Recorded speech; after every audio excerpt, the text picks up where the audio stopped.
लड़का बस हल्के से स्कूल की सुंदर लड़की के बालों की रिबन को काटता है, लेकिन सोच भी नहीं पाया कि वह लड़की अचानक अजीब सी आवाज निकाल देगी। उसी पल लड़के को कुछ गड़बड़ लगी और वह तुरंत ही अपना पैंट पकड़कर वहां से भाग गया। मगर अजीब बात यह थी कि उस समय स्कूल की सुंदर लड़की का चेहरा शर्म से लाल हो गया था। दरअसल लड़के को अनजाने में एक अजीब सी सुपर पावर मिल गई थी। वह किसी का भी निजी सामान खा लेता तो तुरंत ही उस इंसान को अपने सपनों की दुनिया में खींच सकता था और वहाँ जो भी होता असलियत में भी महसूस किया जा सकता था। इतना ही नहीं, उसे एक अजीब सी खुद ब खुद ठीक होने की क्षमता भी मिली। चाहे कितनी भी चोट लगे, घाव पल भर में भर जाते, यहाँ तक कि आग पर हाथ रखने से भी उसे कोई नुकसान नहीं होता। लेकिन कुछ दिन पहले तक लड़का निक तो स्कूल में सबसे कमजोर और दब्बू कहलाता था। ऊपर से उसे एक गंभीर बीमारी थी। वह अजीब अजीब चीजें खाता था, जैसे नूडल्स का पैकेट खाने की बजाय उसका रैपर खाना या पेंसिल की रबर खाना। क्लास के गुंडे उसे कचरा पेटी कहकर चिढ़ाते और अक्सर उसे तंग करते। हर दूसरे दिन उसे कूड़ेदान में डाल देते और तरह तरह की जिल्लत करते।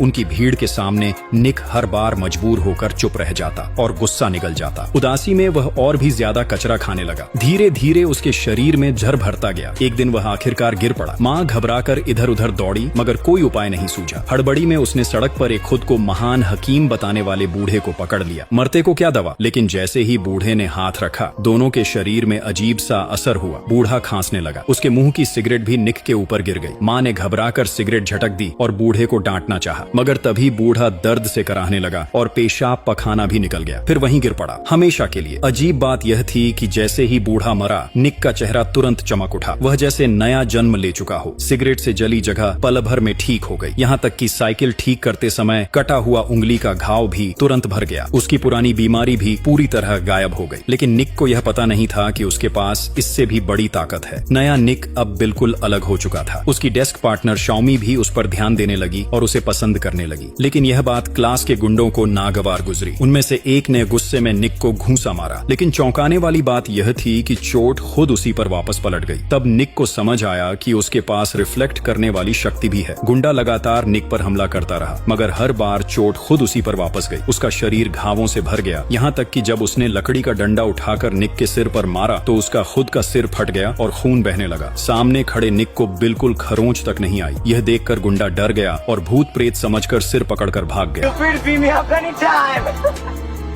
खुश निक तुरंत घर जाकर माँ को सब कुछ बताया। माँ को पहले विश्वास नहीं हुआ, लेकिन जब उसने बेटे का हाथ जलाकर देखा और उसे जरा भी नुकसान न हुआ तो वह भी मान गई। दोनों ने सोचा कि शायद वह बूढ़ा कोई सिद्ध योगी था और निक ने गलती से उसकी शक्ति हासिल कर ली। इसलिए उन्होंने तय किया कि इस राज को छुपाकर रखेंगे। अब सुपर पावर पाने के बाद निक पहले जैसा डरपोक नहीं रहा। जब उसने गुंडों को अपनी पसंदीदा शाओमी को परेशान करते देखा तो तुरंत सामने आकर उसकी